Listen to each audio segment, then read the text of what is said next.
This is Reading Project 11, Connecting Diary of a Madman to Las Meninas.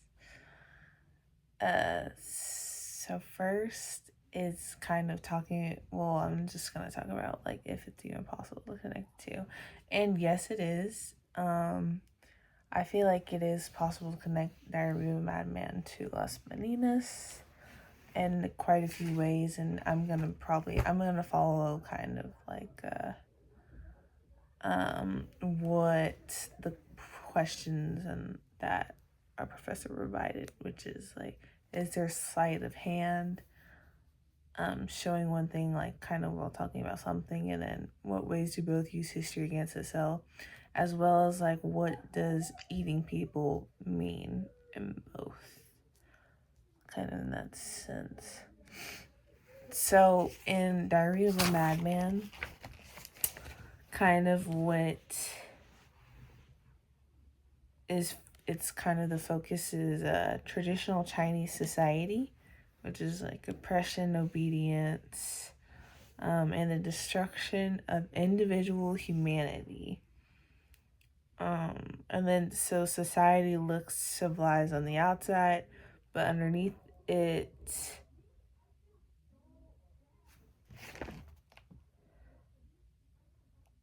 is really it survives by consuming people.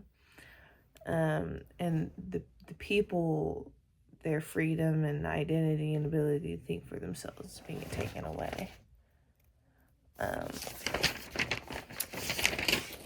There's more. And then this kind of connects to Las Meninas, because in Las Meninas, it appears to be a portrait showing the princess or the Infanta Margarita, the like royal couple, so the king and queen, her attendants, the princess's attendants, and then Diego Velasquez, the painter. However, it's really about the power hierarchy and representation and who gets to be seen. So then finally, next, Diary of a Madman talks about sickness of society. And that's what it's kind of hinting at. And then Las Meninas exposes the structure of the Spanish court. So everyone is arranged according to status, like their gaze plus like function, roles in the system. And this can be seen through like the dwarves, the court, the servants or the people in the back, the chamberlain, the painter, the court, the ladies in waiting. You can see how they're arranged. They're all lower than that of the royalty in the room, and all of them have a different gaze. Like some are faced towards us, or the viewer, or whoever is supposed to be in that spot, and then some are looking at the Infanta Margarita. And that's kind of what it means with gaze. And then all of them do have different roles in society and in that system. And then individuals are absorbed into a larger hierarchy is kind of what it's talking about in this as well.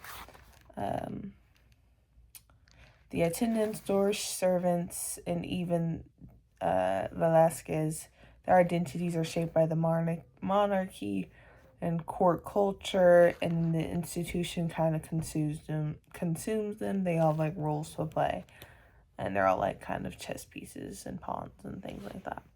And then Diary of a Madman eats people through tradition plus more morality. And then Las Meninas, a world where power organizes and uses people, turning them into pieces of a system, like pawn and chess pieces. And then for the sleight of hand part, in what ways is there sleight of hand? Just people. And Diary of a Madman, the narrator kind of seems insane, for sure, when you're reading it. Oh, no, does it? And, but he's actually kind of just seeing everyone for what it really is and what is accepted as normal. And then the story pretends to be about delusion, but is actually about social critique, is what that is about. And then Las Meninas, it pretends to be a simple portrait, but then as you look at it more, it becomes more and more complex. And there's like so many different questions to be asked as well as answered about the painting, specifically about its meaning as well. And then it kind of like over like what it is trying to say is what looks like a straightforward image is actually like a meditation on who holds power and how reality is staged. And then for using history against itself, China. So in Diary of Madman, the China's cultural and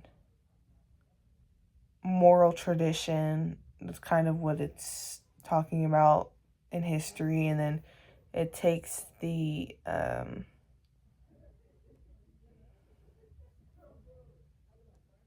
authority of history and exposes its violence is what it's talking about in Diary of Madman. And then for Las Meninas, it's using like the visual language of the royal portraiture and then a form meant to like glorify the monarch, and it's subtly destabilizing it, especially when you're trying to question who really is of importance in the meaning behind the actual painting with all the royalty in it, and then putting them next to everybody lower than them. That's kind of what it's hinting at. And then so then conclusion, the real subject is not just the scene in front of you, it is the social system hiding behind it, and that's what's seen in both. So yeah, that is my reading project 11.